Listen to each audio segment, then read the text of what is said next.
President Trump is facing up to 400 years in federal prison for allegedly being in possession of classified documents he obtained as the commander-in-chief of these United States of America. And meanwhile, President Biden is facing no charges for the classified documents he had held at his time as a senator and a vice president, not the president of these United States of America. And last I checked, he had no legal authority to declassify those documents.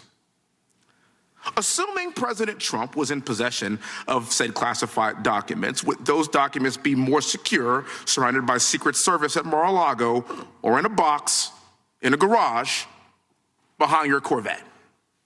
No, the answer to that question. Question for you, sir. What can you tell us about the status of the FBI's investigation of President Biden's classified documents found next to his Corvette in Delaware and those found at the Penn Biden Center? Do we have an update on that, sir? What I can tell you is that there is an ongoing special counsel investigation led by Mr. Robert Hur, and we have FBI agents affiliated with it, working on it, working very actively and aggressively with him on that case.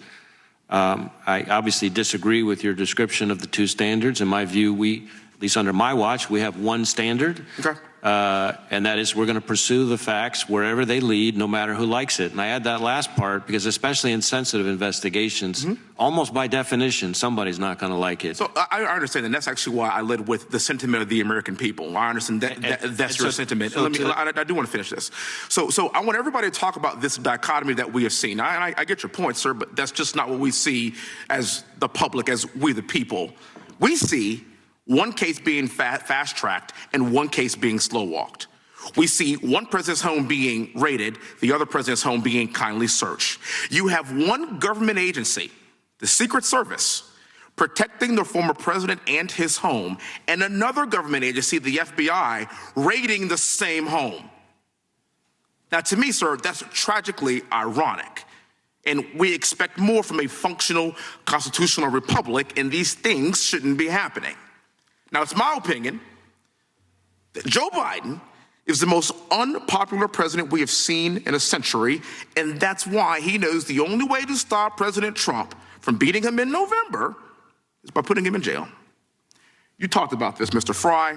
In the 247 years of this existence of this great nation, only one president has ever been indicted by the DOJ and his home raided by the FBI. Now, some have said that President Trump's indictment means that no one is above the law. Okay, all right, I would love to see that. But what about Hillary Clinton? And what about Joe Biden? And what about Hunter Biden, who is America's favorite son? And let me tell you something, I got a 4-year-old daughter and a 2-year-old daughter at my house. Hunter Biden to me is like glitter.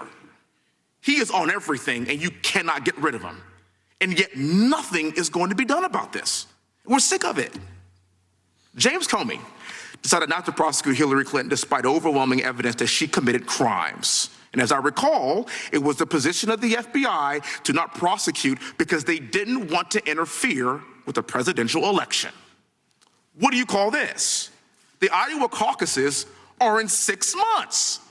6 months. I think the American public would expect to see this from Cuba and from Venezuela and from Russia and from China, but not here. The people expect us to have blind justice. They expect equal justice under the law. It is not the job of the DOJ or the FBI to prosecute Joe Biden's top political opponent who is leading in every single primary poll. And